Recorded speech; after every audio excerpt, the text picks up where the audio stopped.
সর্ষের তেলটাই ভালো, অল্পই দেবো। এই ধরুন 3-4 চামচে তেল দিয়ে দিলাম, ঠিক আছে। এবার তেলটা একটু গরম হোক, তেলটা গরম হোক।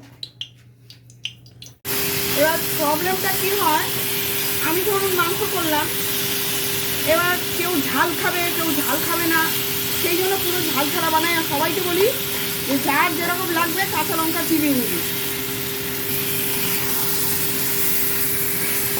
এটা একদম একটা বাচ্চাও খেতে পারে।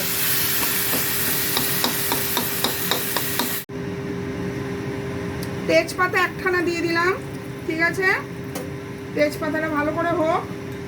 একটুখানি না নুন ছড়িয়ে দিলাম মানে তেলের মধ্যে, তাহলে কি তেলটা ফুটবে না। আবার তেজপাতাটা আস্তে করে হবে। পেঁয়াজ আদা রসুন যেরকম খান, এখানে আমি বেশি দেবো না, এই 1 চামচে আর এই 2 চামচে আর এই 3 চামচে দিয়ে দিলাম। দিয়ে যে টমেটোটা কেছি, টমেটোগুলোও দিয়ে দিলাম। টমেটোগুলো না একটু ছোট ছোট করে কেটে না, বেশি না। এবার একটু তেল দিয়ে দেবো। এই দেখুন অল্প একটু লঙ্কা দিলাম, যে লঙ্কায় ঝাল হয় না, ঠিক আছে।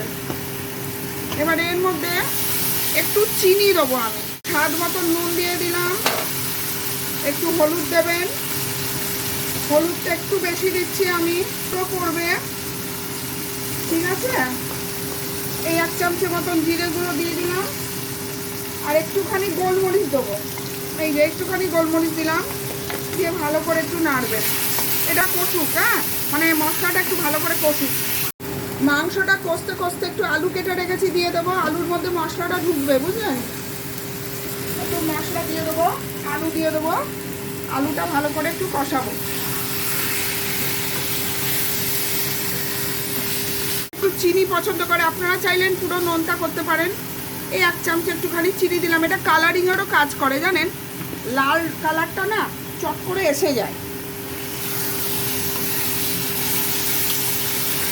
মাংসটা ভালো করে কষুক। দেখুন এর ভেতর থেকে কষে না একটু তেল তেল মতন বেরোবে। টমেটোটাও আমি থেতলে দিচ্ছি।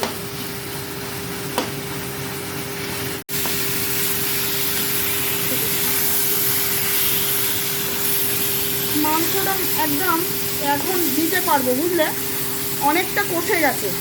এবার দিয়ে দিই মাংসগুলো। দই মাখা তো টেস্টটা ভালোই লাগবে।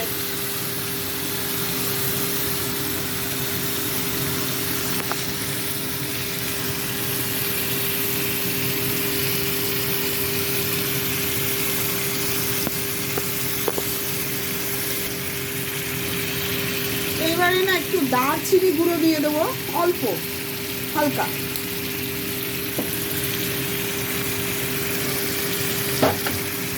মাংসটাকে ভালো করে নাড়াবো, বুঝলে।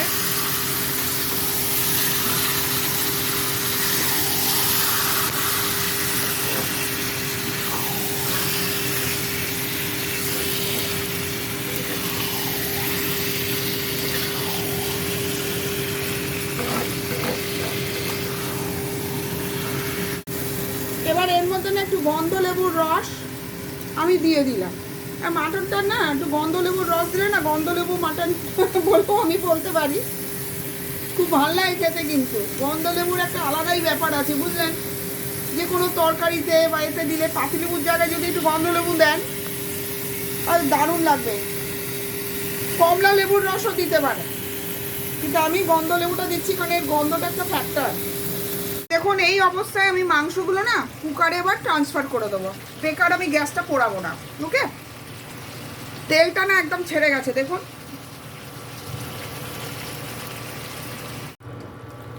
কুকারের মাংসটা না ট্রান্সফার করে দিয়েছি।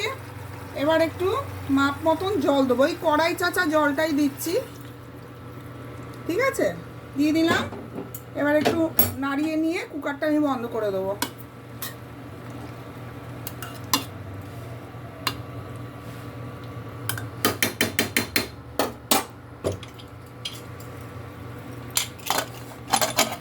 আমি এটাতে 8খানা হুইসেল দেবো। আমি চাই মাংস যাক, একদম 8খানা হুইসেল দেবো। দেখুন মাংসটা দিয়ে ধোঁয়া বেরোচ্ছে।